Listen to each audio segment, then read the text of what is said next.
9, 8, 7, 6, 5, 4, 3, 2, 1, 0.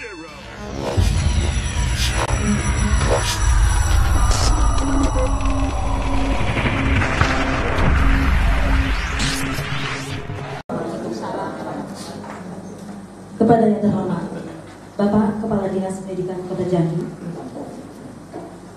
kepada yang terhormat Pengurus Komite SMP Negeri 7 Kota Jambi, kepada yang terhormat Kepala Sekolah SMP Negeri 7 Kota Jambi, yang terhormat orang tua perwakilan dari kelas 7, 8, dan 9, yang terhormat para narasumber dari berbagai instansi, yang terhormat para majelis guru SMP Negeri 7 Kota Jambi, dan yang terhormat hadirin yang berbahagia.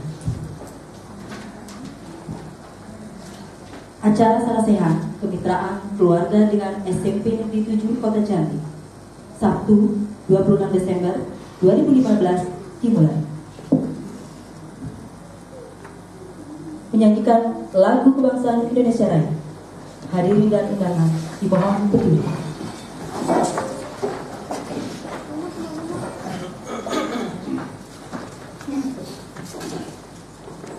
Hiduplah Indonesia Raya, Indonesia tanah airku, tanah tumpah darahku. Di sanalah aku berdiri, jadi pandu ibuku. Indonesia kebangsaanku, berseru Indonesia bersatu. Hiduplah padaku, hiduplah negeriku, bangsaku, rakyatku semuanya. Bangunlah jiwanya, bangunlah badannya untuk Indonesia Raya. Indonesia Raya, merdeka, merdeka, tanahku, negeriku yang ku cinta. Indonesia Raya, merdeka, merdeka, hiduplah Indonesia Raya. Indonesia Raya, merdeka, merdeka, tanahku, negeriku yang ku cinta. Indonesia Raya, merdeka, merdeka, hiduplah Indonesia Raya. Hadirin dan undangan dimohon duduk kembali. Selanjutnya pembacaan doa oleh Pak Ahmad Safi SAG. Pada Bapak.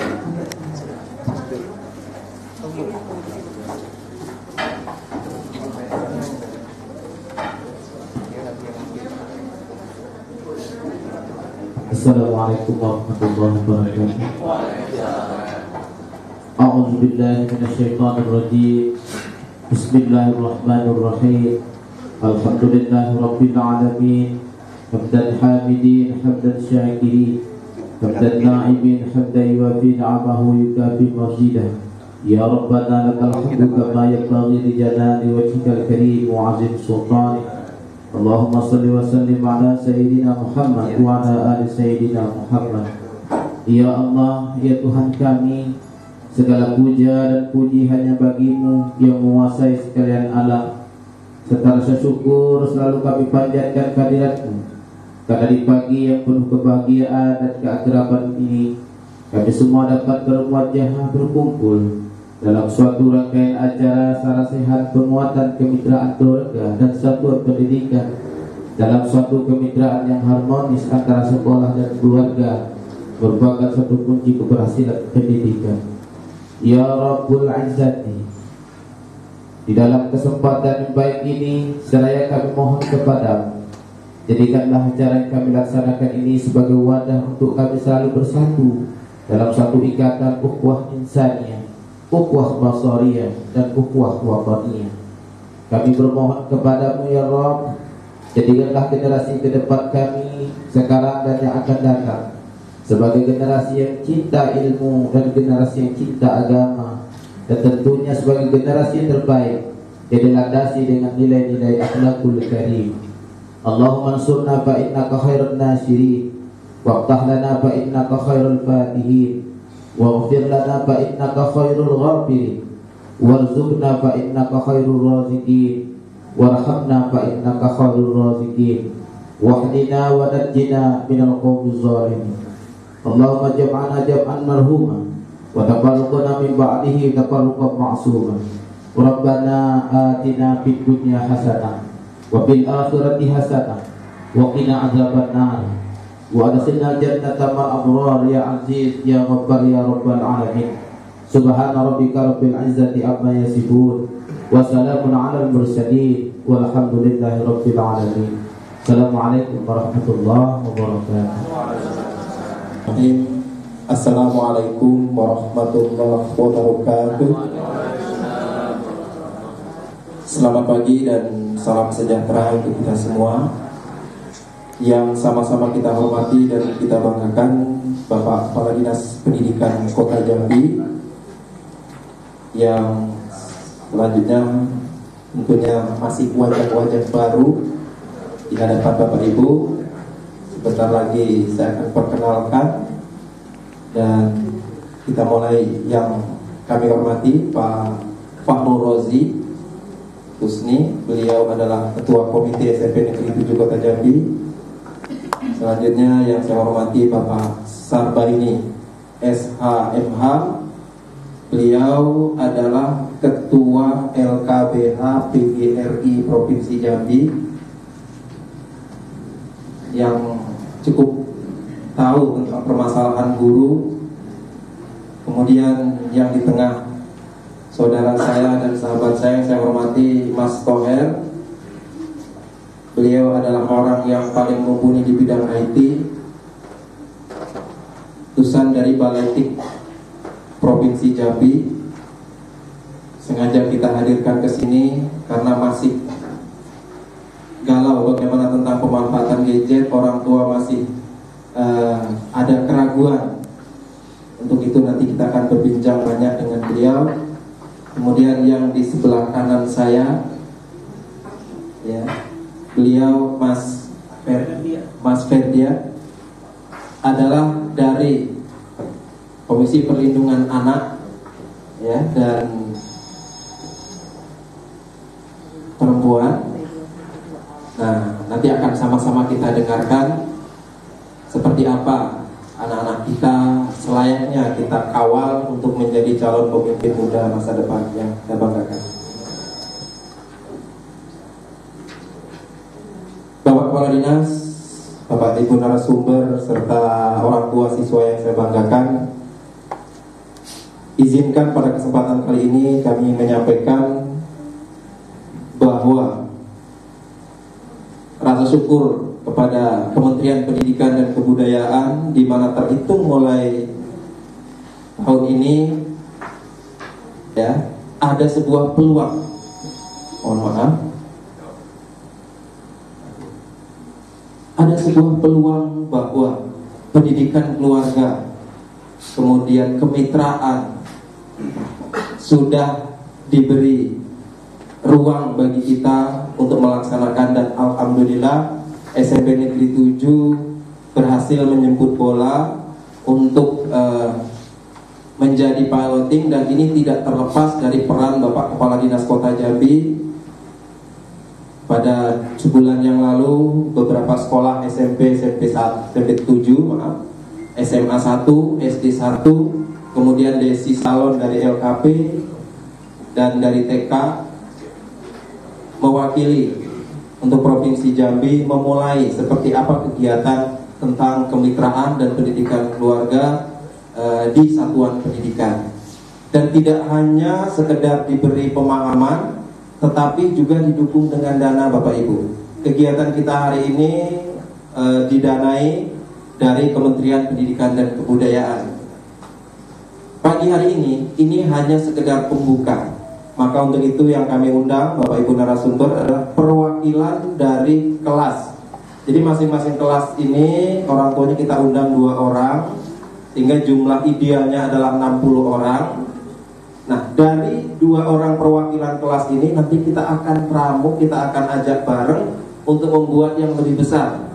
Semua orang tua akan kita ajak berkomunikasi dalam upaya membangun kebersamaan atau kemitraan antara Satuan Pendidikan SMP Negeri 7 ya dengan orang tua.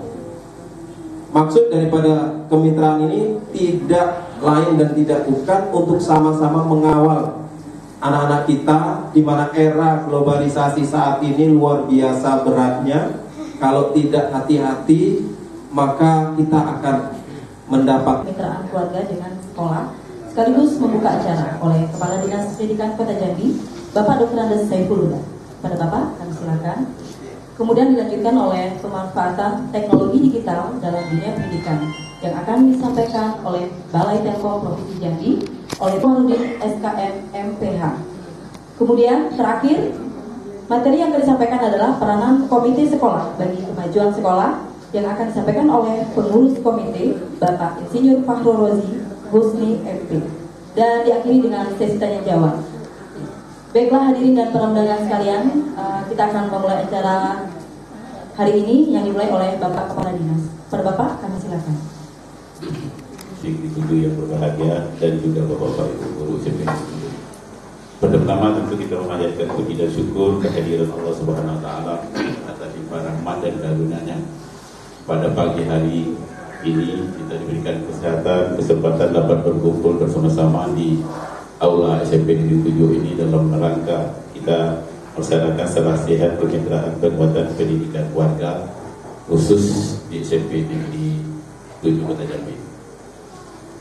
Bapak Ibu hadirin yang berbahagia, bahwa seperti apa yang disampaikan oleh kepala sekolah tadi, bahwa tahun 2015 ini di Kementerian Pendidikan RI itu ada satu penambahan direktur yaitu pendidikan keluarga di bawah Dirjen Pendidikan Anak Usia Dini dan Pendidikan Masyarakat, yang mana Bapak Ibu hadirin berbahagia, khususnya orang tua murid, bahwa program daripada Direktur Pendidikan Keluarga ini tak lain dan bukan bahwa antara keluarga dengan sekolah, orang tua murid itu harus ada suatu kerjasama yang baik dalam hal peningkatan mutu pendidikan daripada anak-anak. Karena memang kalau kita lihat zaman dulu itu ada yang namanya BP3 ya, BP3 terus ada komite. Nah BP3 itu kadang-kadang kita lihat bahwa zaman dulu untuk menentukan apa program sekolahan itu kita harus adanya pertemuan dengan orang tua murid. Itu kita ingat itu. Dan sebenarnya itu satu hal yang sangat baik sekali. Dan ini akan kita kembangkan nanti, bukan hanya kita bertemu untuk membicarakan masalah hal dana saja ya Pak, tapi kita lebih fokus kepada peningkatan mutu atau pengembangan daripada potensi yang ada pada anak kita. Kenapa dikatakan demikian? Ke depan mungkin saya juga menyarankan kepada para sekolah, kepada wali kelas, itu kalau bisa minimal Pak, kepala sekolah 3 bulan sekali wali kelasnya masing-masing, satu kelas misalnya 30 atau 40 harus bertemu dengan orang tua murid minimal 3 bulan.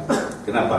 Karena dengan adanya pertemuan itu orang tua murid dengan guru wali kelas bisa dia saling sharing bahwa karakter anak saya seperti ini, anak saya seperti ini, dan juga guru juga bisa menyampaikan bahwa anak ibu ini kegiatan begini begitu. Apalagi nanti setelah dalam acara penerimaan lapor dan seterusnya. Dengan adanya pendekatan ini, insya Allah ke depannya ada satu kerjasama yang baik dalam kita untuk mendidik anak kita antara orang tua dengan guru. Ini satu pengalaman waktu itu. Anak saya waktu itu di dia kelas 3. Semester pertama mendapatkan guru yang orangnya sedikit agak saklek gitu ya, agak sedikit tinggi. Dan sedangkan anak saya orangnya harus dekat dulu mungkin dengan guru, ada komunikasi, baru bisa nyambung apa yang disampaikan. Tidak mau. Jadi di semester pertama itu agak sedikit kesulitan anak saya untuk menerima pelajaran daripada bapak guru tersebut. Betul bapak-bapak. Kalau di sini kan guru kelas Pak ya, guru kelas. Jadi saya akhirnya ingin cari tahu maksud saya, cari tahu bahwa kenapa kok perkembangan seperti ini dan konfirmasi dengan wali kelas atau dengan guru kelasnya. Waktu itu saya ingat namanya Pak Iwan. Setelah kita komunikasi dengan baik dengan guru, dan guru juga kita jelaskan bahwa anak kita seperti ini. Alhamdulillah di semester 2 ada perubahan. Karena kadang-kadang anak kita itu nilainya rendah belum tentu bodoh Pak. Karena ada tadi komunikasi yang tersumbat. Karakter anak kita seperti ini, karakter guru yang menyampaikan seperti ini. Nah, makanya perlu ada koordinasi. Nah setelah itu semester 2 alhamdulillah ada perkembangan. Nah ini satu hal yang memang kalau kita pikir tidak bisa terlepas.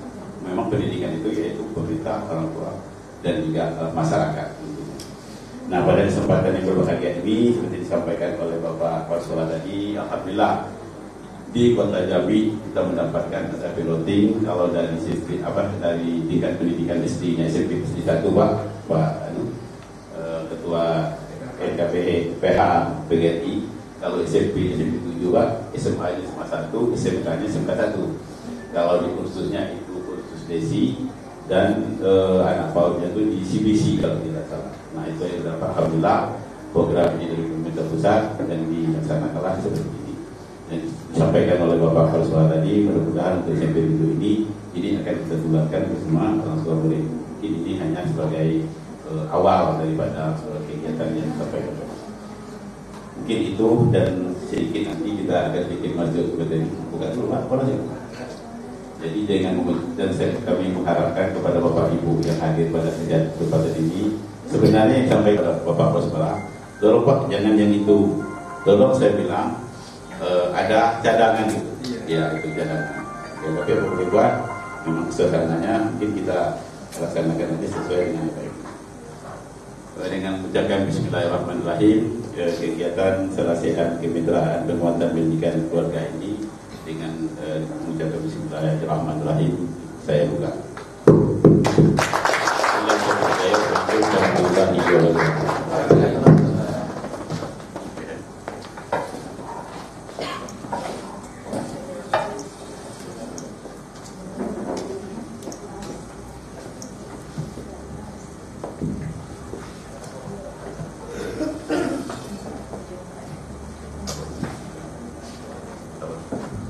Baik hadirin dan perundangan sekalian, mari kita masuk ke acara pleno dan acara ini di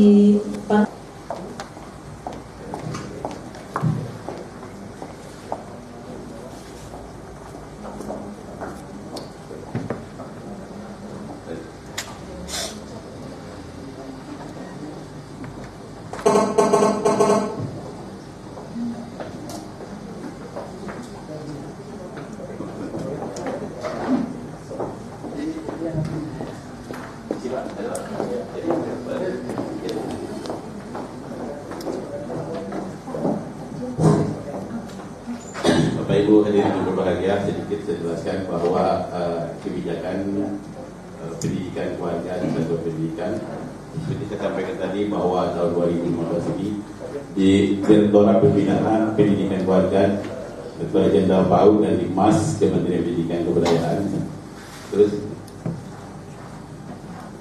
keluarga nasional. Keluarga adalah pendidik yang pertama dan utama ke institusi oleh Hajar Utara sejak tahun 1935 sebagai bagian dari tri sentra pendidikan, yaitu alam keluarga, alam perguruan dan alam pergerakan pemuda. Hasil-hasil penelitian yang menunjukkan pentingnya peran keluarga dalam mendukung keberhasilan. Studi dampak program pendidikan dan pengembangan anak usia dini di 50 kabupaten tertinggal tahun 2013 menunjukkan bahwa intensitas dukungan keluarga berpengaruh meningkatkan pencapaian perkembangan anak usia 0-6 tahun. Kajian sistem pembinaan profesional dan cara belajar siswa aktif menunjukkan bahwa kemitraan dan peran aktif orang tua di sekolah berpengaruh meningkatkan kemajuan dan kesejahteraan anak mereka. Jadi Bapak Ibu hadirin berbahagia, di sini dapat dilihat bahwa secara rasional keluarga adalah memang pendidik, adalah tanggung jawab bapak ibu guru. Tidak seperti itu. Tanpa ditunjang oleh bapak ibu sebagai orang tua murid, pendidikan kurang berhasil atau bahkan tidak akan berhasil, karena pendidikan yang pertama dan utama itu adalah kita sebagai orang tua murid. Sekarang logikanya aja, satu hari 24 jam, yang di sekolah ada berapa lama? 8 jam ya, mungkin ya. Berarti sepertiga anak kita ada di sekolah, di dalam lingkungan pendidikan formal. Artinya berarti 3/4 18 jam, ya 18 jam ya, ada di kita, di orang tua. Nah, untuk itu dalam masa di keluarga ini tentu kita harus banyak memperhatikan tentunya. Di sini di samping kita mempunyai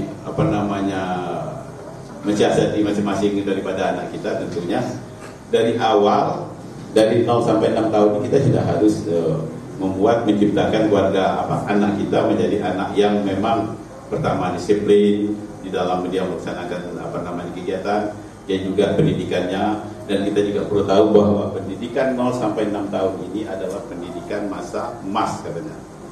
Kalau dari itu, kenapa? 0 sampai 6 tahun itu adalah pendidikan dalam pengembangan otak. Ya, jadi pengembangan otak anak itu ada dari umur 0 sampai 6 tahun. Kalau sudah 6-7 tahun itu hanya itu berkisar 75%. Kalau sudah 7 tahun ke atas SD itu hanya tinggal 25% dari pengembangan anak otaknya. Itu pengalaman.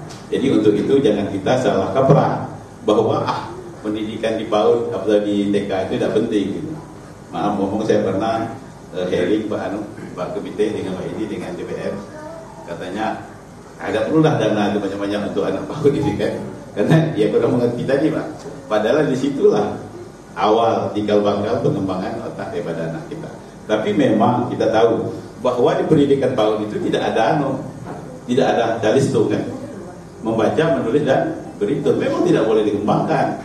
Ingat Bapak Ibu yang punya anak yang di PAUD, jangan kita menuntut kenapa sih pulang-pulang tidak kasih hitungan, berhitung, menulis segala macam. Memang tidak seperti itu, karena di sana banyak bermain, anak diajak bermain sesuai ini. Dari bermain dan dia bermain itulah nanti dia akan mengembangkan potensi ke depannya yang ada pada diri anak itu sendiri. Dan permainan tentu yang menunjang, seperti ada puzzle segala macam ini. Dan seterusnya kembali kita pada sistem pembinaan personal, cara belajar siswa aktif ini menunjukkan bahwa kemitraan dan peran aktif orang tua di sekolah berpengaruh. Nah, di sini kita melihat Bapak Ibu ada kurikulum baru, kurikulum 2013 ya, 2013. Di situ memang ditekankan siswa harus aktif ya. Ya Bapak Pak ya, siswa aktif. Namun guru juga untuk dapat mendampingi. Nah, dalam hal ini juga orang tua kita sebagai orang tua juga harus aktif Pak di rumah untuk memantau kegiatan anak kita. Ya memang kita maklum bahwa kita tidak ahli ya matematik, kesulitan atau fisika, tapi minimal ada kerjasama kita memantau atau mengoreksi anak-anak kita sampai di mana kegiatan dia pada hari ini misalkan, dan persiapan untuk besok. Dan yang sangat saya tekankan lagi di sini, kita sebagai keluarga, sebagai orang tua, maksud saya dari kecil kalau bisa anak kita itu sudah kita buat suatu kebiasaan jadwal bahwa mulai dari bangun tidur sampai tidur lagi, apakah itu jual belajar, jual kegiatan sekolah dan lain sebagainya.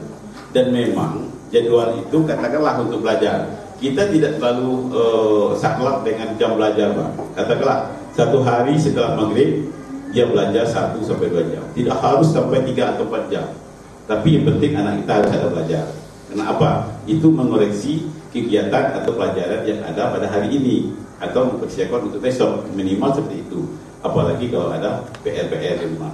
Dan ini kelihatan antara orang tuanya yang peduli dengan anak yang kurang peduli. Yang kurang peduli maksud saya kadang-kadang dikarenakan kesibukan dari bapak atau ibunya, kadang-kadang sehingga tidak ada komunikasi lagi dengan anak. Itu kelihatan baik dari perkembangan belajar dan juga nanti dari perkembangan tingkah laku.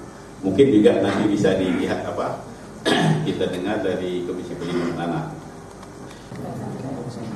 Assalamualaikum warahmatullahi wabarakatuh. Alhamdulillahirabbil alamin wassalatu wassalamu ala asyrafil anbiya'i wal mursalin wa ala alihi wa ashabihi ajmain, amma ba'du. Yang terhormat Bapak Kadis Pendidikan Provinsi Jambi, dan yang terhormat Bapak Kepala Sekolah SMP Negeri 7 Jambi, serta para narasumber dan bapak-bapak, ibu-ibu yang saya hormati. Saya adalah profesi saya selaku pengacara atau advokat, dan secara kebetulan saya juga diminta oleh Dinas Pendidikan Provinsi Jambi pada tahun 2012 untuk menjadi advokasi PGRI Provinsi Jambi. Dan saya dihubungi oleh Bapak Kepala Sekolah SMP Negeri 7 malam kemarin untuk pertemuan antara bapak-bapak dengan ibu-ibu dengan pihak sekolah dan pihak pendidikan. Dan saya tidak dapat, istilahnya sebagai narasumber, saya juga agak terkejut juga karena saya tidak membuat makalah, tidak membuat suatu jurnal atau bentuk apapun. Tetapi di sini juga saya juga hadir sebagai orang tua murid, karena anak saya juga ada di sini. Anak saya sekarang kelas 7 dan baru ini juga sudah selesai. Anak saya sudah 2 orang di sini dan sekarang di Titian Teras 1, tapi alumni SMP 7 ini. Bapak Ibu, berkaitan tentang masalah apa yang disampaikan oleh Pak Kadis tadi, kalau kita melihat judul yang serasiaan kita pada hari ini, memang sangat erat sekali hubungan keluarga atau hubungan orang tua murid, wali murid dengan tenaga didik atau para ibu guru di sekolah masing-masing. Karena saya di sini cuma bisa bercerita tentang pengalaman atau cerita tentang kenyataan atau fakta yang pernah saya lakukan. Karena saya selaku penasihat hukum dari PGRI, saya membela beberapa guru. Mungkin kalau untuk di Provinsi Jambi sudah cukup lumayan banyak juga. Mungkin sudah saya hitung-hitung, mulai dari tindak pidana laporan dari orang tua murid sampai kepada tindak pidana korupsi, saya sudah lakukan pembelaan. Tapi kita hari ini kan khusus tentang masalah tumbuh kembangnya pendidikan di sebuah sekolah, tentu yang berkaitan tentang dengan undang-undang perlindungan anak. Sebagaimana yang disampaikan oleh Pak Kadis tadi, ini sangat riskan sekali memang. Bagaimana tidak riskannya? Bahkan ada juga Pak Kadis, itu ada orang tua memang sengaja membuat supaya Bapak Ibu guru itu menjadi ketakutan. Padahal peristiwanya tidak seperti itu. Salah satu contoh saya contohkan, ini di Jambi juga terjadi, tapi bukan di kota Jambi, di kabupaten Pak Kadis. Kan murid ini tidak boleh ada sistemnya di sekolah itu rambutnya 1, 2, 3 atau gimana ukuran rambut gitu loh. Ya, tapi karena anak ini rambutnya selalu panjang, jadi datang ibu gurunya meminta kepada anak itu sudah berulang-ulang agar digunting, agar dirapikan. Tetapi pada anak dan keluarganya juga tidak pernah mau merapikan, digunting tapi tetap masih panjang. Dia mencontoh artis dan segala macam. Nah, oleh ibu guru waktu itu, ini kejadiannya di Muara Jambi, digunting.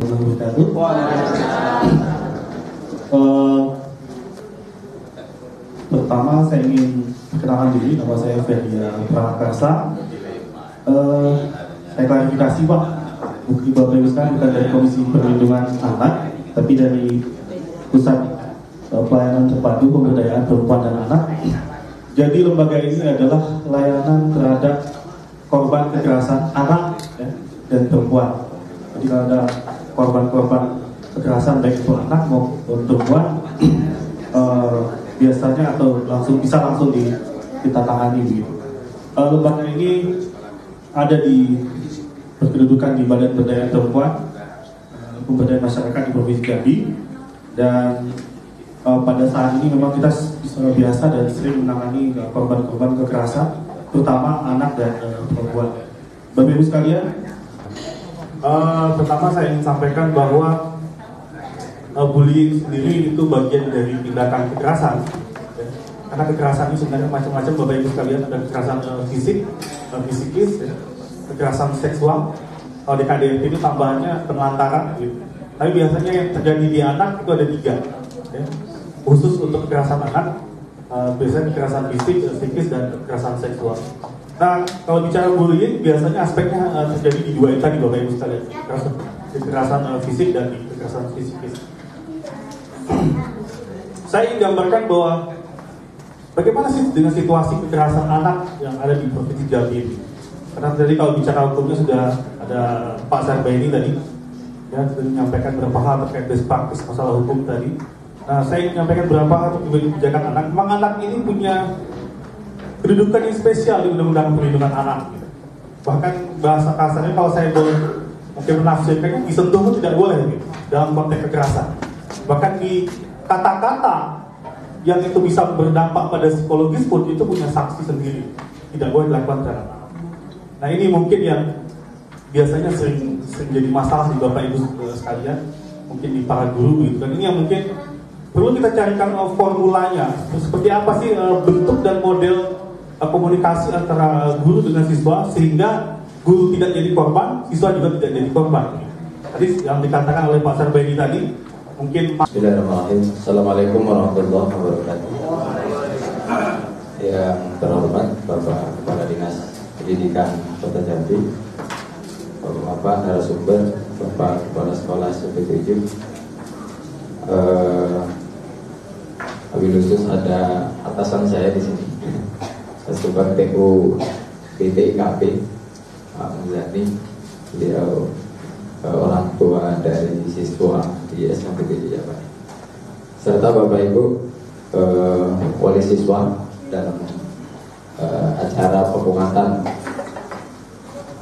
pendidikan keluarga ya, yang sebenarnya sedikit saya juga tahu karena ketika diadakan diklat nasional di Bogor, saya juga ikut jadi pengajar. Baik, cuma di Hotel Abadi saya tidak ikut karena saya tidak sehat waktu itu. Baik, kita sedikit saja tentang teknologi. Ya, teknologi ini tidak enak diceritakan. Teknologi itu dijelajahi. Jadi karena dia sudah dikasih rambu petunjuknya, lanjutkan, selanjutkan, terus ketemu terus kemanapun, dia tidak akan pernah berhenti dan terus berputar. Jadi lalu apa yang harus kita lakukan? Ya, paling tidak munculnya Balai Teknologi Informasi dan Komunikasi Pendidikan di Dinas Pendidikan Provinsi sebagai lembaga yang ditugaskan untuk mengawal keberadaan teknologi yang semakin tidak tercegah. Kita awali dari ini dulu. Ya, ini. Apa yang kita pikirkan kalau kita melihat gambar ini, Bapak Ibu? Ya, tidak usah mikir, baca yang di bawah saja. Tapi karena bawahnya itu bahasa Jambi, jadi ada juga mungkin ya. Minta saya bacakan dengan Pak begini. Whatever we say, whatever we do, people will always have something to say. Setiap sesuatu bisa saja orang mengatakan baik, bisa saja orang mengatakan buruk, suka-suka orang. Jadi teknologi itu ada orang yang mengatakan bermanfaat, ada juga yang mengancam, ada juga yang tidak suka, yang sampai sekarang nggak mau beli HP yang bagus. Ada juga yang beli bagus tapi tidak tahu gunanya, taunya cuma untuk telepon dengan SMS.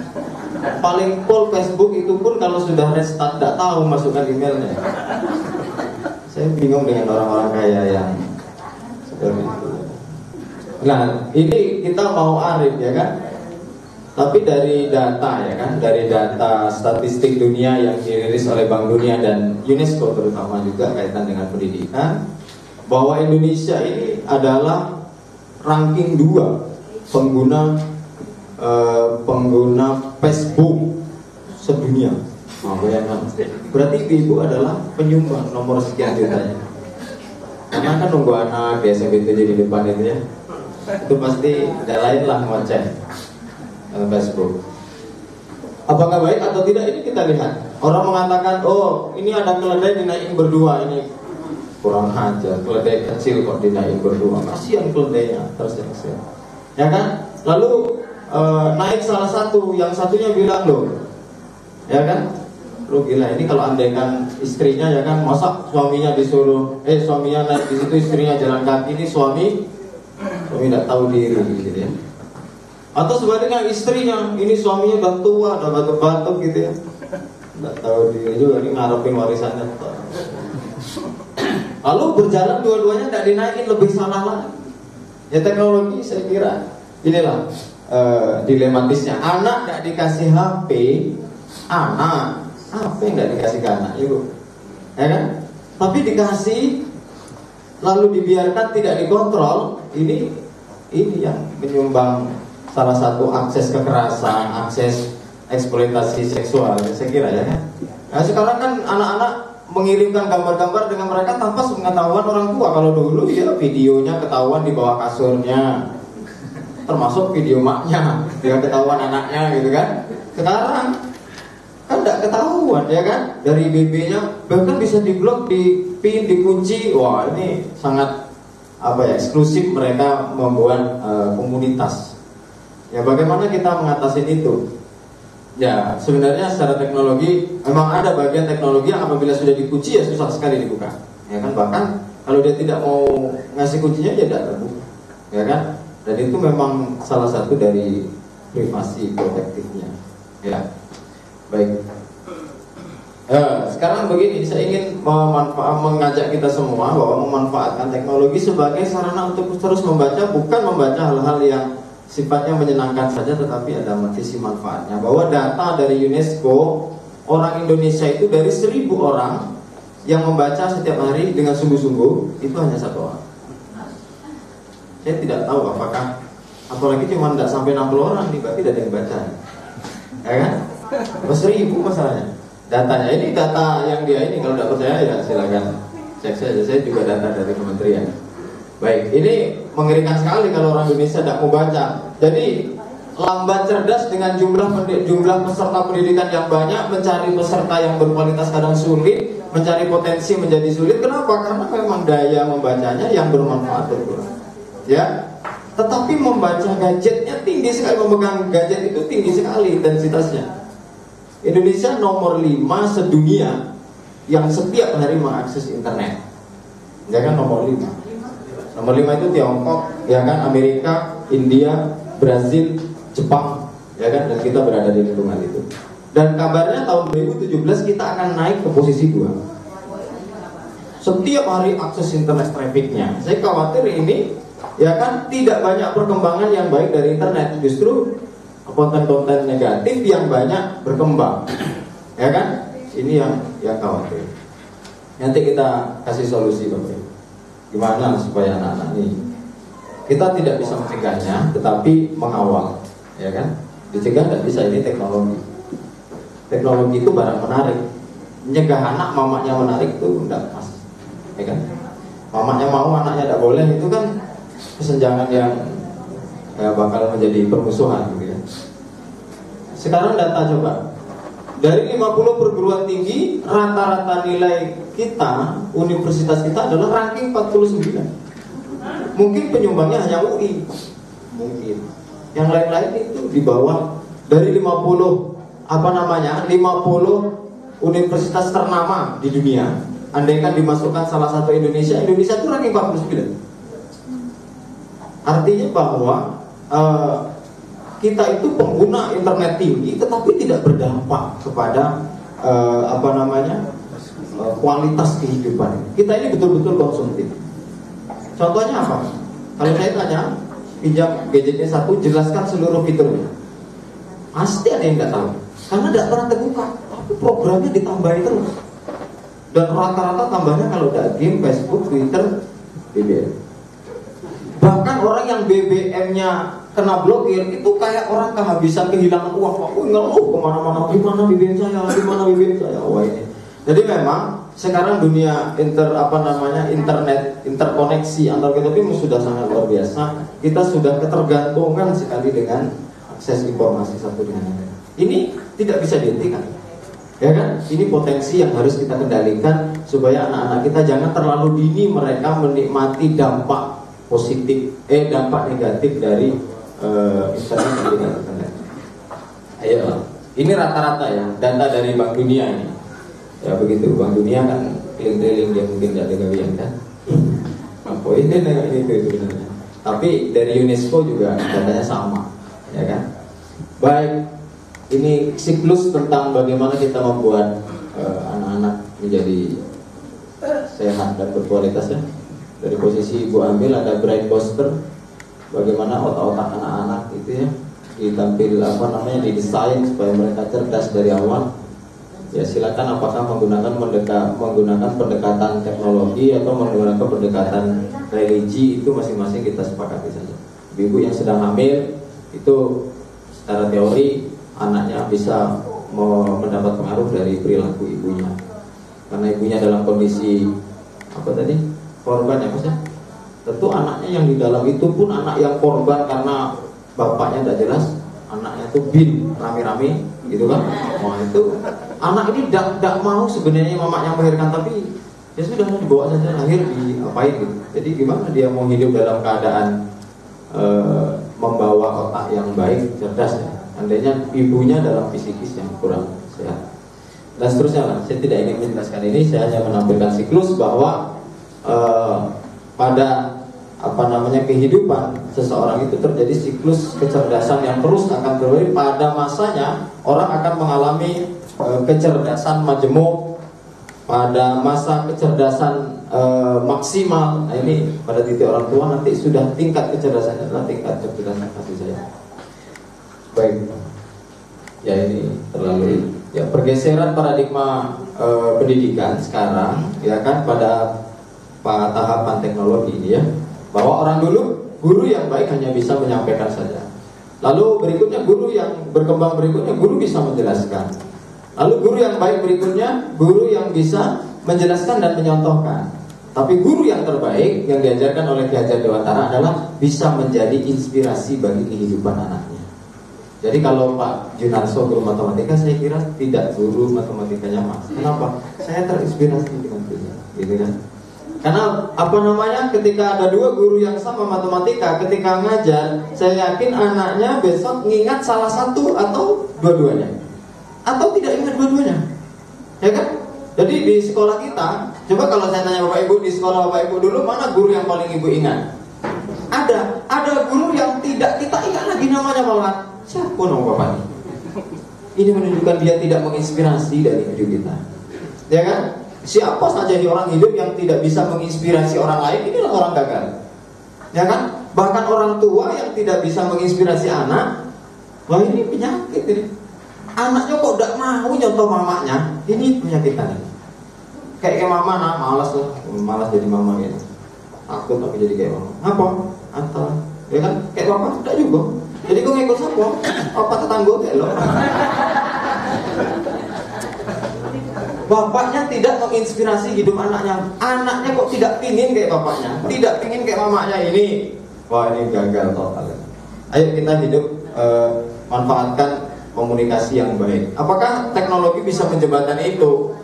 Ya kalau harus menggunakan kata-kata yang di dalam bentuk tulisan, mungkin lebih arif dan lebih lembut, ya kan bisa dijadikan alternatif tanpa harus ngomong-ngomong. Ya kan kadang-kadang ngomong-ngomong dengan anak itu kan cenderung menimbulkan pergeseran psikis yang kadang-kadang anak tidak cocok. Tapi kalau lewat anak orang-orang tua sekarang kan udah pinter, ya kan?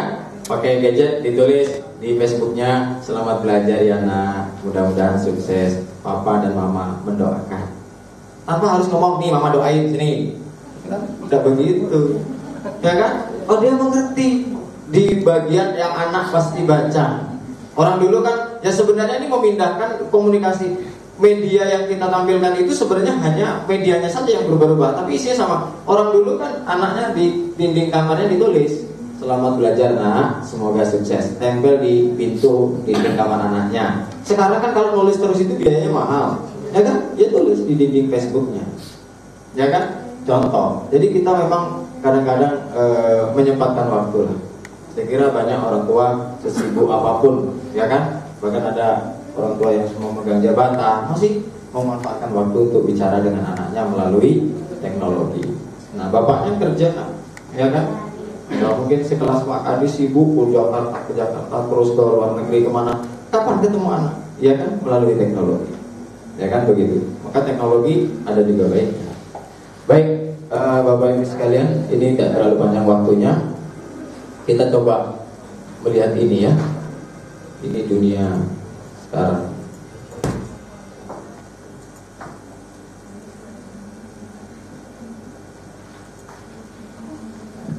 Udah ada suaranya?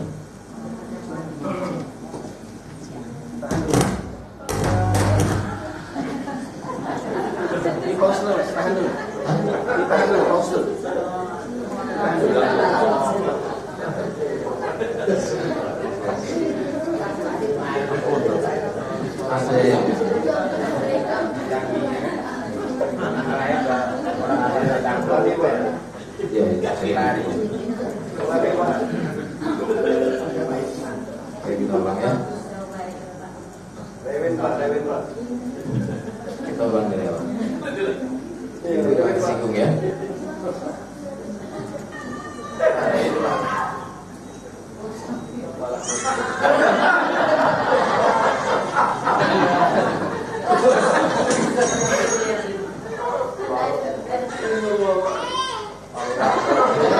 Dia belajar sendiri dari Google cara motong pusatnya.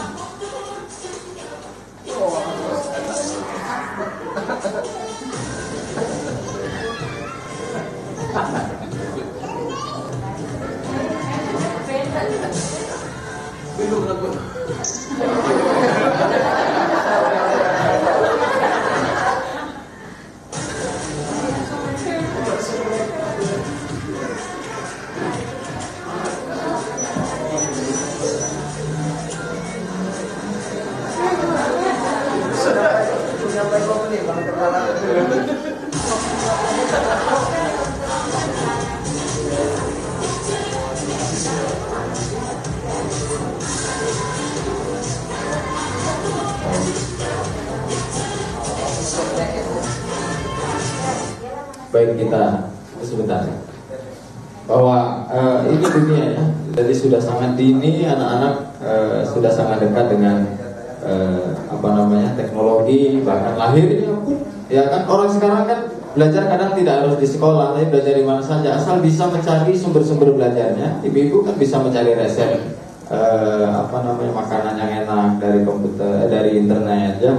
Ya saya kira ini. Sekarang kita cari solusi bahwa Kementerian Pendidikan itu menyiapkan lahan internet yang bebas dari hal-hal negatif. Karena ibu buka Yahoo, buka apalah situs-situs itu, kadang Google saja. Ketika dibuka banyak fitur-fitur yang gak ada enak ditengok anak. Ya kan, ada iklan di situ gambar pisang kan, anak-anak itu ngapain gitu memperbesar pisang, ya kan? Jadi saya tidak menyebutkan itu, ya kan? Lalu ini kan negatif sekali, banyak lagi situs-situs yang kadang menggunakan wanita-wanita seksi muncul. Kalau terlalu bebas, tapi kita cari situs yang bebas dari itu agar anak-anak tidak bercampur ya. Salah satunya adalah yang ditampilkan oleh kementerian, yang dibuat kementerian adalah ini rumah belajar. Jadi silakan diklik di Google rumah belajar, maka muncullah seperti ini. Di dalamnya banyak sekali sumber-sumber belajar. Ada sumber belajar. Sumber belajar ini ya, ini contohnya. Anak-anak bisa mengambil dari sini, Bu, ya kan? Dia melihat sumber-sumber belajarnya itu, tidak usah beli VCD-nya kemana-mana, ya kan? Di sini murah, gratis. Oke, baik. Misalnya kita mau melihat misalnya bank soal anak-anak kita kan yang mungkin kekurangan bahan soal untuk ujian sebagainya, untuk latihan dia menjelang kita bisa lihat di sini ada 2.360 soal, ada ini segala macam. Silakan diakses, ya kan? Lalu ada peta budaya, ada pengembangan profesi, ada kelas maya, ada jelajah angkasa, ada laboratorium juga, ya kan, untuk yang suka eksakta barangkali. Ya, ini contoh solusi bahwa gadget itu bisa dimanfaatkan untuk hal positif kalau mau, ya kan? Sekarang hanya kalau untuk yang begitu-begitu ya, untuk komunikasi sederhana itu, saya kira fungsinya tidak seimbang nanti. Belum lagi hal-hal negatif yang muncul. Lala Jambi juga mengembangkan sudung belajar namanya. Sudung belajar itu sedang kami sempurnakan. Memang berat karena memang harus menampung konten-konten Bapak Ibu seprovinsi, agak sulit. Sedang kami usahakan supaya daya tampung dayanya besar gitu ya. Lalu setelah terakhir, ya kan, ada dua yang saya tawarkan Ibu untuk menggiring anaknya mengikuti. Pertama, kuis Ki Hajar ya. Kuis Ki Hajar ini Ki Hajar nasional yang kemarin anak kita dari Kota Jambi ya, nah itu alhamdulillah juara 2 tingkat nasional dari seluruh provinsi. Dan kita lihat bahwa nilai, misalnya nilai berdasarkan provinsi, nilai 10-100 besar nasional di sini ada lengkap. Misalnya Jambi, ya kan? Ini lihat kalau anak kita ada namanya di sini, misalnya ini yang Jambi nih, Alif Ananta dari SD Al-Falah, di bawahnya juga ada semuanya, ya kan? Dia bisa mengerjakan 14 paket, lalu dengan nilai 1.500 masuk grand final di Jakarta, di final juara 2, ya kan? Dan bangga sekali kita, karena hanya ada beberapa yang bisa juara karena didominasi oleh Yogyakarta, Jawa Tengah, Jambi salah satunya. Sisanya itu ya Jawa Tengah dengan Yogyakarta berbagi-bagi. Ini contoh Ki Hajar, ya kan? Jadi silakan anak kita diajak untuk mengerjakan kuis, namanya kuis Ki Hajar. Ya ini tahun 2015 yang ini, nanti berarti 2016 ada lagi. Jadi gadgetnya itu bisa jadi sarana dia belajar. Nanti ada soal setiap hari harus dia kerjakan terus. Nanti rankingnya sampai pada posisi rankingnya tinggi, nanti kita bawa seleksi dan kita seleksi bawa ke Jakarta. Ya kan, lumayan mampu, ya kan, untuk membuat anak-anak menjadi kreatif. Dan kalau HP-nya sanggup dengan paket yang tinggi, ya kan, misalnya bisa mengakses TV edukasi. Nanti silakan ketik di Google-nya itu TV edukasi, maka keluarlah layanan TV edukasi pembelajaran untuk anak seperti ini. Ya, ini contoh. Tidak harus nonton di satelit yang tidak punya parabola, tapi yang punya gadget dan sanggup paketnya, bisa belajar anak-anak daripada dia nonton karuan, nonton YouTube yang tidak karuan. Bisa dia. Nah ini kalau anak mau milih ya klik di mana, jadwal acaranya kan ada di sini. Jadwal acaranya ada, ya kan, di sini. Nah ini Taman Hati dan semua materinya disiapkan oleh kementerian untuk dipilih dan menjadi fasilitas untuk anak-anak belajar.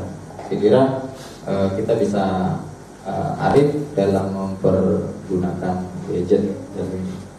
Baik Bapak Ibu, tidak panjang lebar, masih ada materi berikutnya. Terima kasih. Assalamualaikum warahmatullahi wabarakatuh. Baik, kita terima kasih kepada Pak Antonio yang telah menyampaikan materinya dengan sangat menarik tentang pemanfaatan teknologi digital dalam dunia pendidikan. Tidak lengkap rasanya kalau kita tidak mendengarkan, menyimak dari Ketua Komite SMP Negeri 7 Kota Jambi. Dalam hal ini akan memberikan materi tentang peranan komite sekolah bagi kemajuan sekolah yang akan disampaikan oleh Bapak Insinyur Fahrori Husin MP. Kepada Bapak dipersilakan.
Bismillahirrahmanirrahim. Assalamualaikum warahmatullahi wabarakatuh. Selamat pagi menjelang siang. Salam sejahtera bagi kita semua. Bapak Kepala Dinas Pendidikan yang saya hormati, Bapak narasumber, Bapak Kepala Sekolah, Bapak Ibu-ibu orang tua siswa yang hadir pada hari ini yang saya hormati dan saya banggakan. Syukur alhamdulillah pada hari ini kita dapat sama-sama bertatap muka, bersua, berkumpul dalam rangka kegiatan sarasian penguatan kemitraan keluarga dan satuan pendidikan di sekolah SMP Negeri 7 pada Jambi. Jadi kami menyampaikan ucapan terima kasih kepada sekolah SMP Negeri 7 Jambi yang telah memberikan waktu kepada pengurus komite untuk dapat memberikan gambaran singkat atau kata apa dan bagaimana peran komite terhadap sekolah itu sendiri.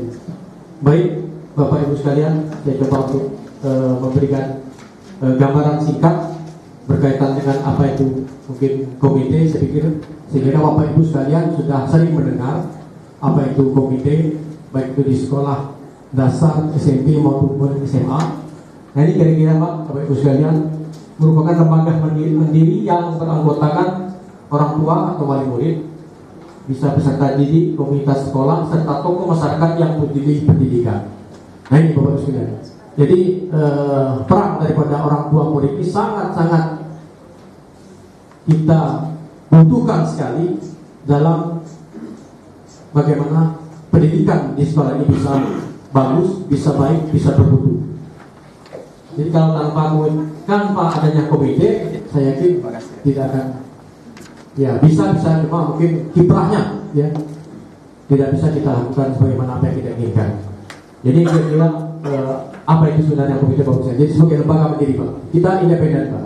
Jadi kita bisa memberikan sumbangsaran, masukan, ide, gagasan ya, kepada sekolah, bagaimana sekolah itu bisa baik, bisa berkualitas dan bisa bermutu.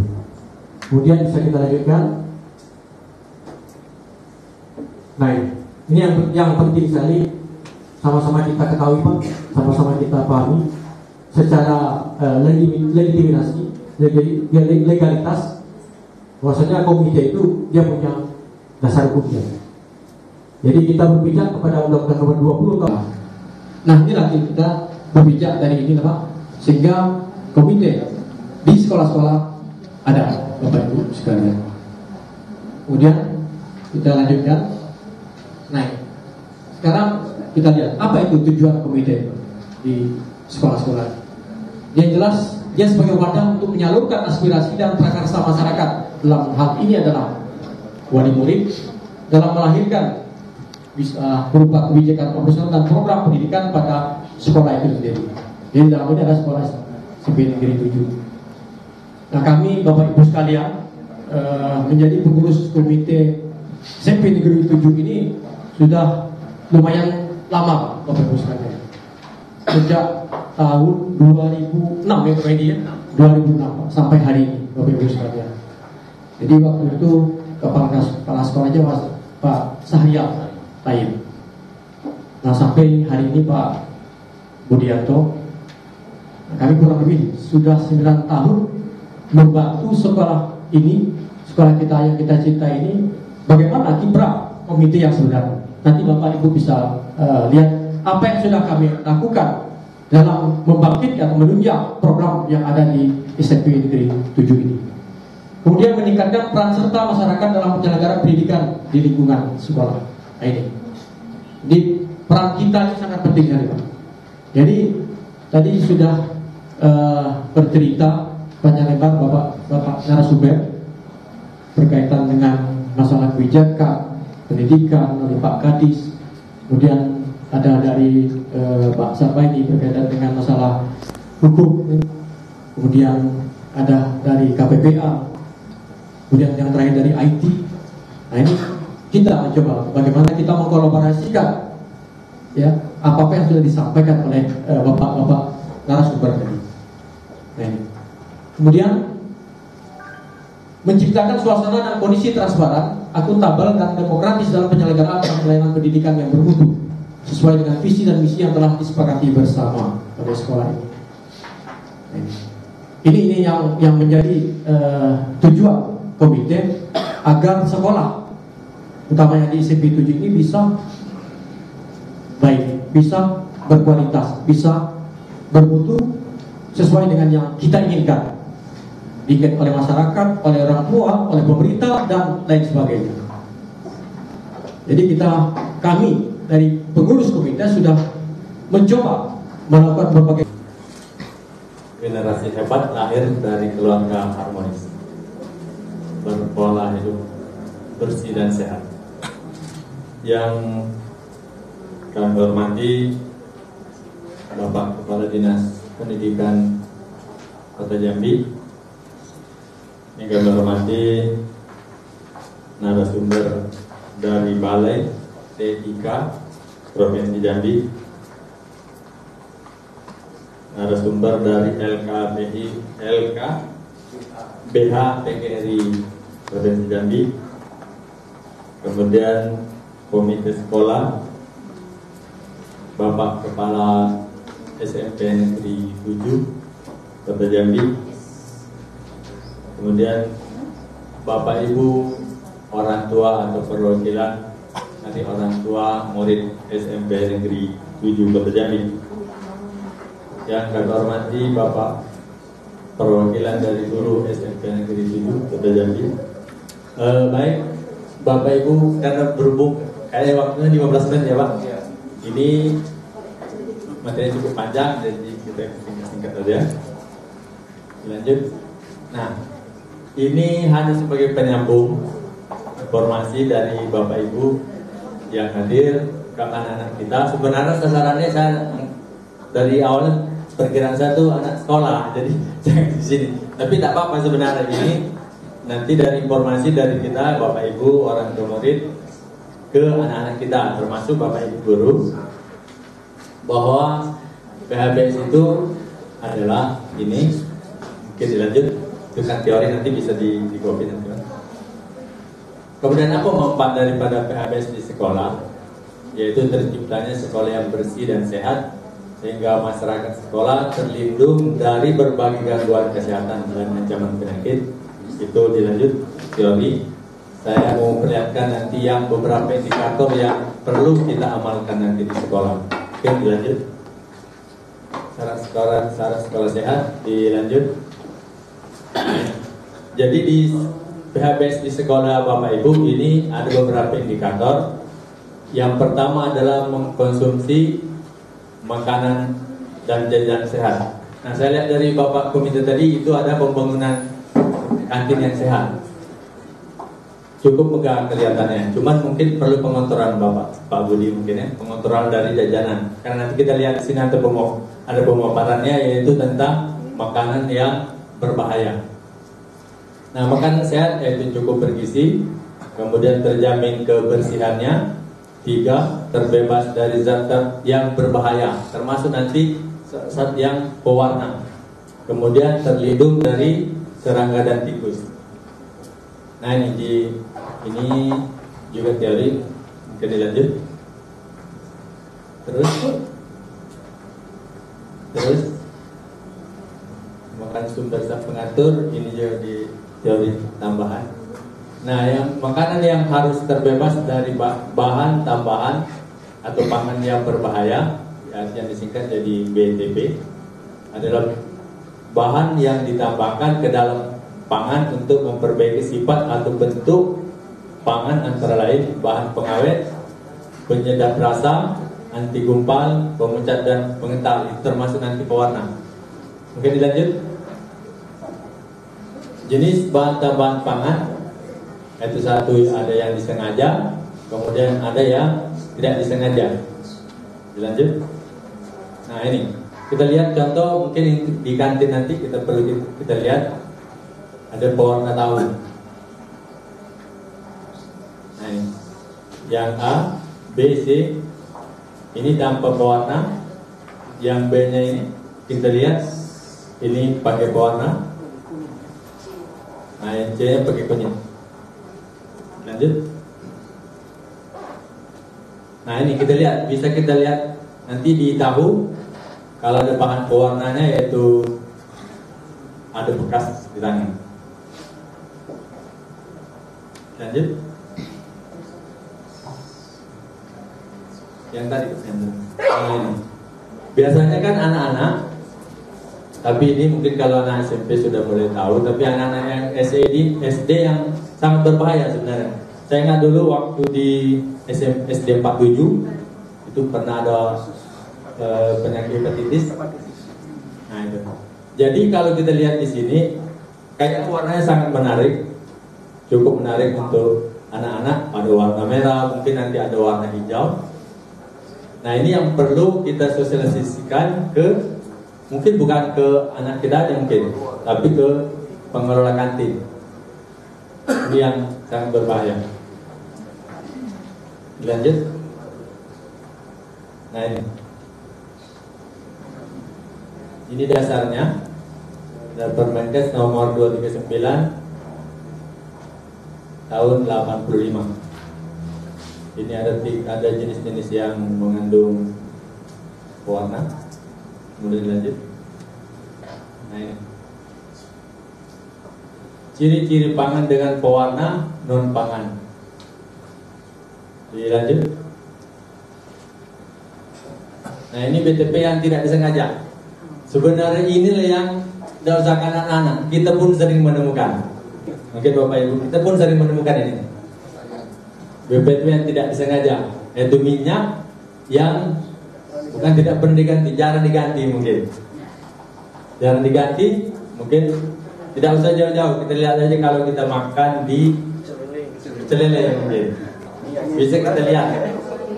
Jadi mungkin bedanya mungkin kalau kami kebetulan dari kesehatan dengan yang umum. Kalau kita ke pecel lele itu kami juga sering di pecel lele. Tapi sebelum masuk itu kita lihat dulu mungkin tempat gorengannya. Ya, kalau sudah mulai hitam berarti itu sudah dipakai berulang-ulang. Yang sebenarnya ada teorinya itu minyak yang sudah dipakai berulang-ulang atau paling tidak cuma 2 kali bisa itu ditolerir. Tapi kalau di pecel lele itu saya pikir tidak mungkin cuma 2 kali. Nah inilah contoh yang tidak disengaja atau minyak yang tidak benar diganti, itu salah satu contoh. Silakan dilanjut. Nah ini Seragen, ini di Seragen daerah Jawa, disengaja. Dilanjut. Formalin dapat menyebabkan kanker. Dilanjut. Nah ini contoh juga dari bahan yang mengandung formalin, dari tahu, ikan, kemudian bakso. Dilanjut. Bahaya daripada formalin yaitu bahaya akut dan bahaya yang lama atau kronis, jangka panjang. Yaitu bahaya yang jangka panjang kita bisa lihat, atau jangka pendek yaitu iritasi, alergi, kemerahan, mata berair, mual, muntah, rasa terbakar, sakit perut dan pusing. Kemudian bahaya yang kronis, jangka panjang, ini nanti kita bisa dibaca nanti di transferannya. Lanjut. Terus dilanjut. Panjang ini materi. Ciri-ciri pangan. Nah. Yang nomor 2. Ini menggunakan air bersih. Tapi saya pikir mungkin kalau kita di SMP 7 ini, saya pikir sudah mempergunakan air bersih. Syarat-syarat daripada air bersih yaitu tidak berwarna, namun bening atau jernih, kemudian tidak berasa, asin, pahit, asam, tidak berbau. Lanjut. Dilanjut lagi. Nah, ini air yang bersih. Silakan lanjut.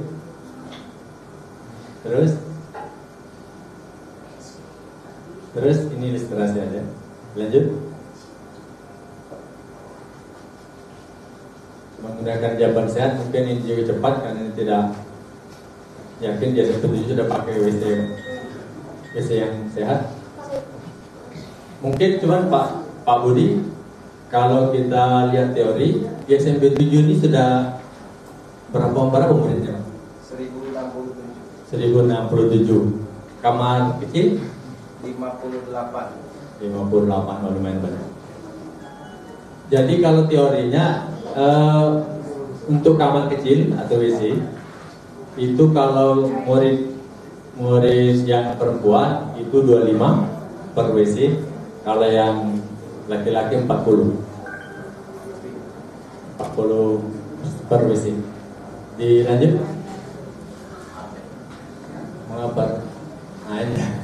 Lanjut. Terus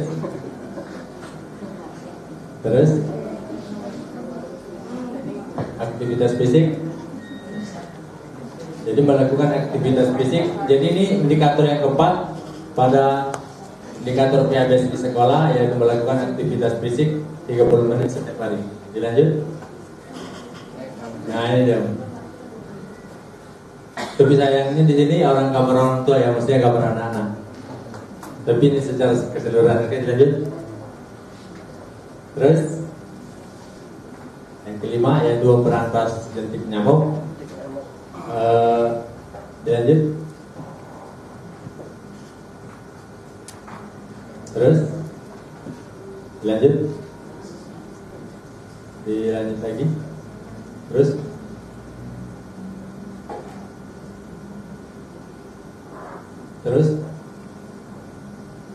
siklus penularan, apapun nanti bisa dikoordinasi. Terus lanjut sampai yang berikutnya, indikator berikut.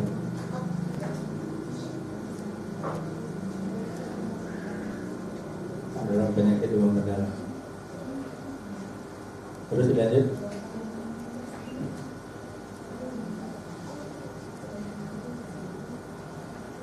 Terus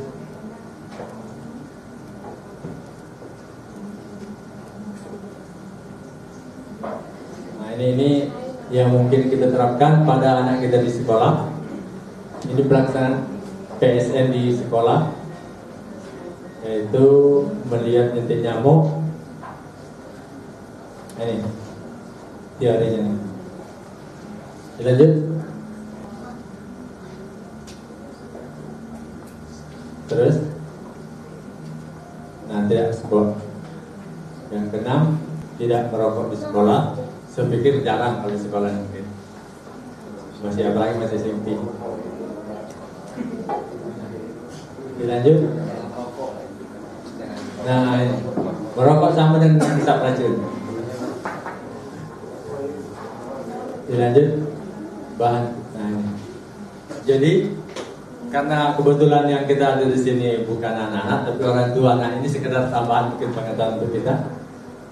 Ini nikotin, jadi bahan-bahan kimia yang paling berbahaya dalam merokok yaitu nikotin, menyebabkan ketagihan, menyebabkan kerusakan sel paru dan kanker. CO menyebabkan berkurangnya kemampuan darah membawa oksigen sehingga sel-sel tubuh akan mati. Terus dilanjut.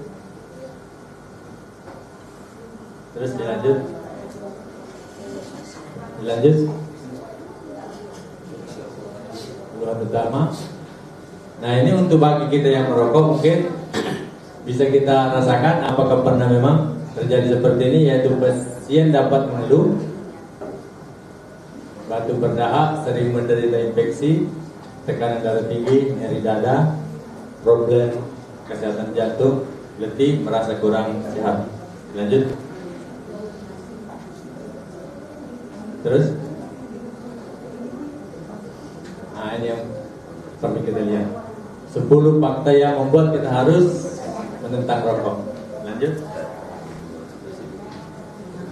Satu, merokok bisa membuat kita sakit. Ini fakta. Terus merokok bisa menimbulkan ketagihan. Terus merokok bisa merusak jantung. Terus dilanjut, anjir, meningkatkan kadar kolesterol. Lanjut, menurunkan berat badan air.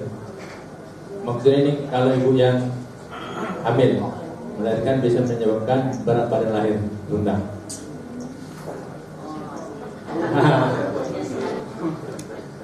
Terus ini hitung-hitungan ekonomisnya, ya. Merokok itu mahal.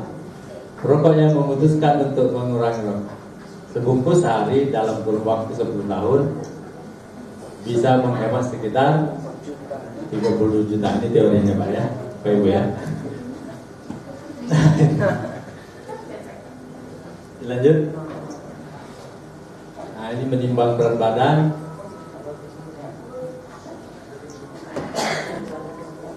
Terus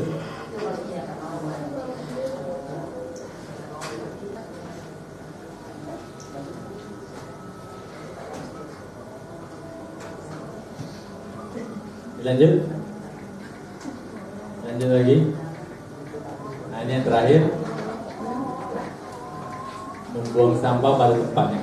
Nah, saya tidak melihat tadi Pak Budi, kalau dari Bapak Komite tadi mungkin ada bagusnya juga Pak, yang ada program pemerintah sekarang itu yang 5 tempat sampah itu. Di salah satu contoh di depan dinas kesehatan ada. Lanjut. Terus, nah, itu bandara membuang sampah ini di kota besar. Terus, dilanjut. Terus, terima kasih. Jadi mungkin inilah yang terlintas tentang PHBS di sekolah, yang harapan kami mudah-mudahan Bapak Ibu bisa mentransfer informasi ini ke anak-anak kita, bagi yang Bapak Ibu guru, mungkin untuk anak-anak guru kita. Tapi sebenarnya saya agak kip juga di sini Pak Budi, karena ini di samping ada Pak Kepala Dinas Pendidikan, ada juga bekas atasan kami di sini Pak. Ini Bu Ira, jadi agak menyampaikan, harus hati-hati membacakan. Mungkin itu dulu. Terima kasih. Assalamualaikum warahmatullahi wabarakatuh. Baik, kita beri aplaus Bapak Ibu kepada Bapak Kamarudin yang telah menyampaikan materi pola hidup bersih dan sehat. Saya kira materi ini sangat menarik bagi kita karena waktu dibatasi, jadi terburu-buru ya Pak ya. Tidak apa-apa.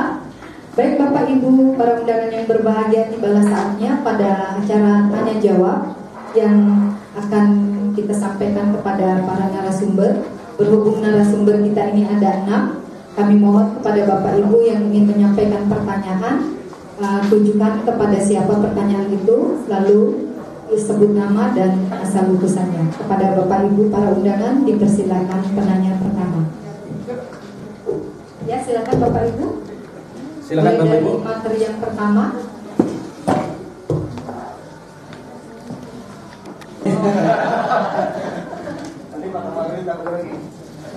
Terima kasih. Assalamualaikum warahmatullahi wabarakatuh. Saya orang tua murid dari putra saya, anak 8I.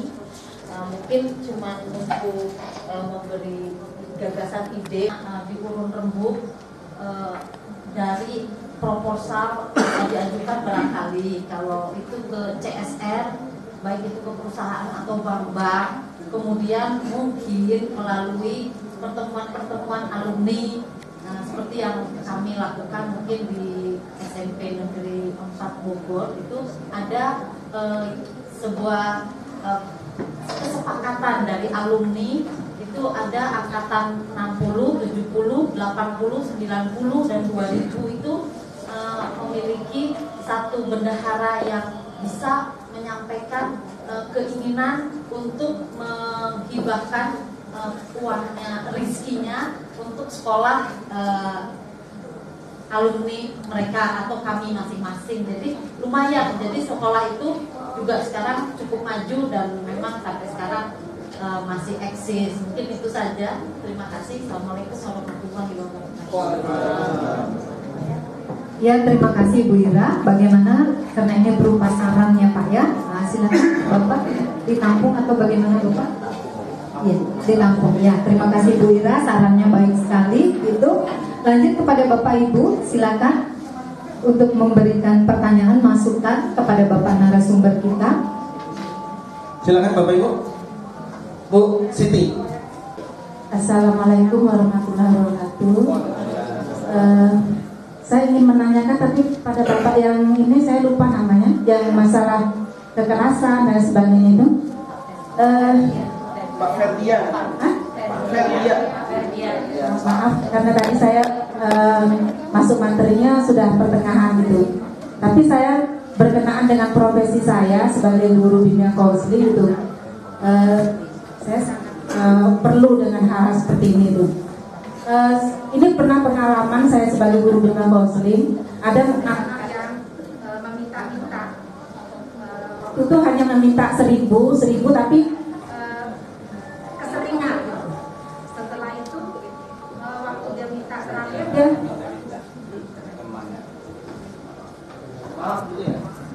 dia terakhir dia meminta, dia melapor sama orang tuanya, "Ma, aku selalu dimintain setiap hari." Kemudian kata orang tuanya, "Kalau hari ini dia minta, kamu kasih 10.000.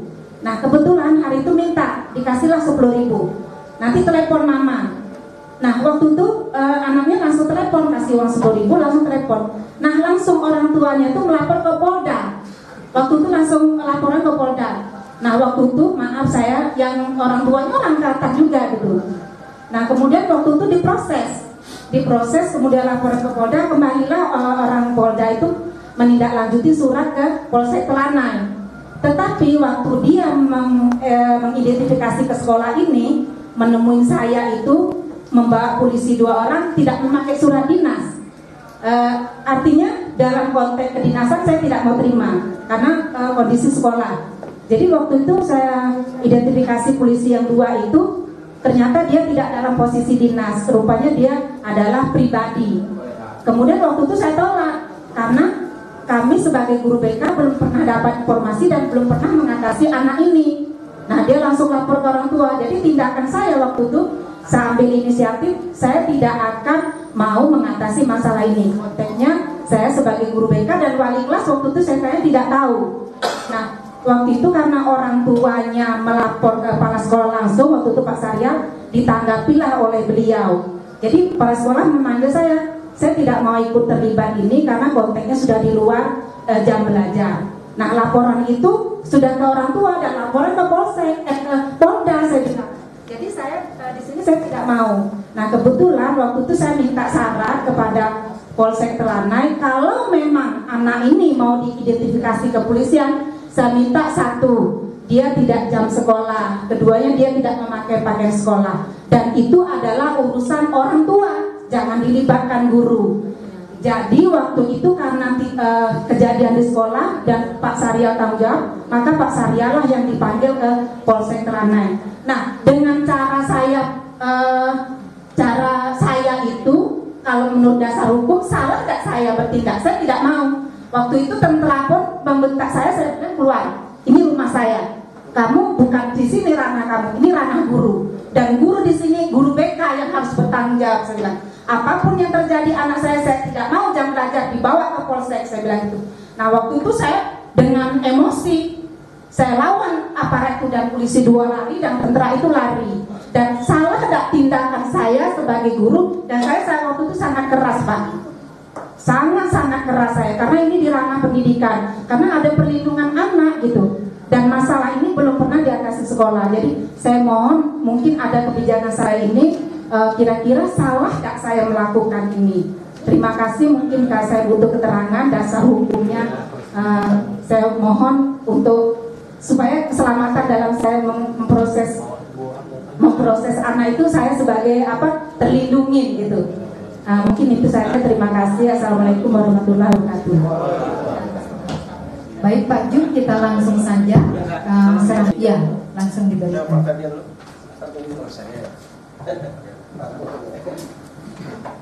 Terima kasih. Ibu apa tadi Bu? Ibu Siti. Tindakan Ibu Siti, kalau memang ceritanya ini kan cerita anak sama anak, ya Bu ya, anak murid atau sama murid yang meminta-minta uang temannya. Kalau bahasa kasarnya tuh memalak atau apa namanya tuh, ya termasuk itu. Nah, dengan mengompas seperti itu, orang tuanya ini sebenarnya menurut saya, pertama saya sikapi dulu sikap orang tuanya. Karena orang tuanya harus mengenali dulu siapa yang meminta dan bagaimana cara memintanya itu. Tidak perlu seperti orang polisi mau menangkap orang narkoba, kan gitu. Nah, ini ada proses-proses hukum yang harus dilalui bagi kita orang tua. Jangan terlampau gegabah menanggapi cerita anak kita. Karena apa yang diceritakan anak itu, di balik itu ada orang yang bisa dilindungi secara hukum. Apalagi anak-anak sama anak-anak. Ini berarti anak yang meminta-minta ini termasuk anak yang nakal. Anak yang nakal bisa dilaporkan kepada pihak kepolisian, tapi ini harus mereka, anak yang bersangkutan, didampingi oleh orang tuanya atau nanti ada dari Bapas. Dan ini pun tingkatan-tingkatan hukuman terhadap anak-anak yang seperti itu, anak-anak yang melakukan tindak pidana itu sangat banyak sekali, tidak segampang itu. Nah, inilah makanya kita sebagai orang tua jangan emosi, jangan terlampau gegabah membawa cerita anak sama anak ke dalam ranah hukum. Ini perlu disikapi. Itu satu ya Bu ya. Yang kedua, dengan adanya orang tuanya membawa ke ranah hukum, melapor kata Ibu sampai ke Polda, kemudian ke Polsek Telanai karena lokus deliktinya atau tempat kejadiannya, TKP-nya di Telanai, dan polisi Telanai juga yang kata Ibu datang tidak membawa surat meminta Ibu hadir. Ibu sudah benar Ibu melawan itu, karena proses hukum itu harus jelas dan nyata. Tidak bisa, walaupun ini adalah ilmu sosial, tetapi menurut aturan hukum, seseorang yang diduga atau dituduh, ya, diduga ini belum tentu bersalah. Maka sifatnya dalam penyidikan menurut edaran Kapolri ini baru diundang, diklarifikasi. Diklarifikasi itu mengundang Ibu untuk datang dengan ceritanya seperti ini. Nah, Ibu datang dengan undangan yang ada tadi. Tapi kalau tidak ada undangan, kan sekarang orang banyak nih ngambil jalan pintas Bu. Di telepon juga ada, bisa nggak datang, bisa nggak? Kalau kita bicara masalah hukum itu tidak bisa dipertanggungjawabkan yang seperti itu. Jangan Ibu datang. Dan jika Ibu tadi menurut saya itu sudah benar secara hukum. Bukan Ibu menantang hukum, bukan.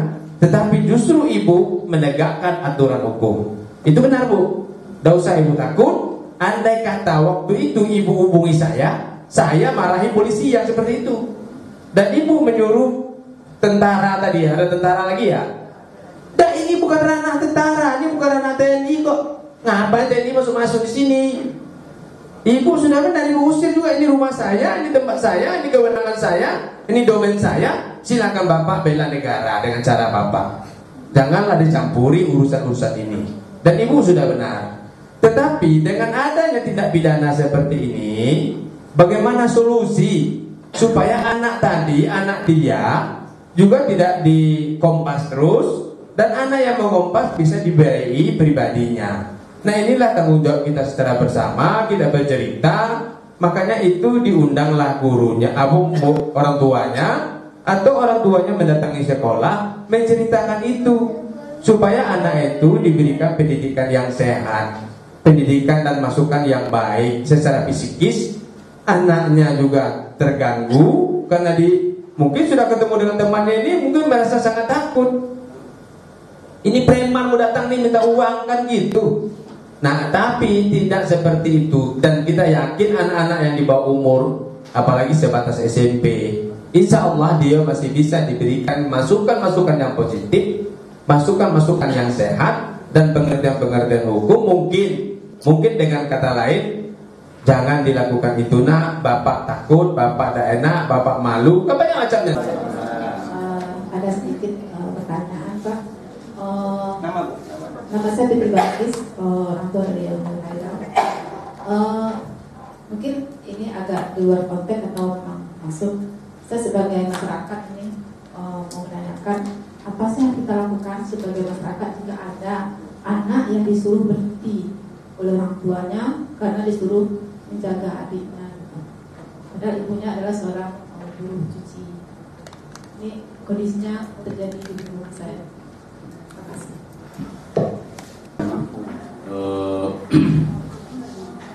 Itu pembantu ibu. Kebetulan pernah bekerja. Saya menanyakan kondisinya, kita ketemu 6 bulan yang lalu jadi pembantu saya. Kemudian saya ketemu barusan, baru-baru ini saya tanya mana kabar anaknya. Ternyata orang tua laki kerja di mana? Bapaknya kerja di mana? jual buah tapi tidak jelas. Ya itu tadi Bu, sebenarnya masyarakat ini kalau masalah pendidikan kita kan sudah berusaha semaksimal pemerintah. Itu ada beasiswa dari kota, itu ada 2 PIB program Indonesia Pintar. Tahun ini kota Jambi itu 20.000 mendapatkan itu SDM 5 ribuan SMP, SMA dan SMK. Di SMK SMP 7 ini sendiri kemarin ada 900. Jadi memang kalau kita mendapatkan program ini, Bapak Ibu masyarakat tolong juga dikomunikasikan dengan kita, dengan dinas pendidikan tentunya, bahwa anaknya sekolah di mana, kelas berapa. Kita bisa koordinasikan dengan, katakanlah dia sekolah di SMP 7, kita bisa koordinasikan dengan ya misalkan seperti itu. Kalau di SD tidak dikoordinasikan. Nah kira-kira kalau misalkan SMP 7 ini ada iuran, kita koordinasi dengan kepala sekolahnya. Tolong anak yang lama ini, yang begini jangan dikenakan. Kita sudah banyak, sudah kita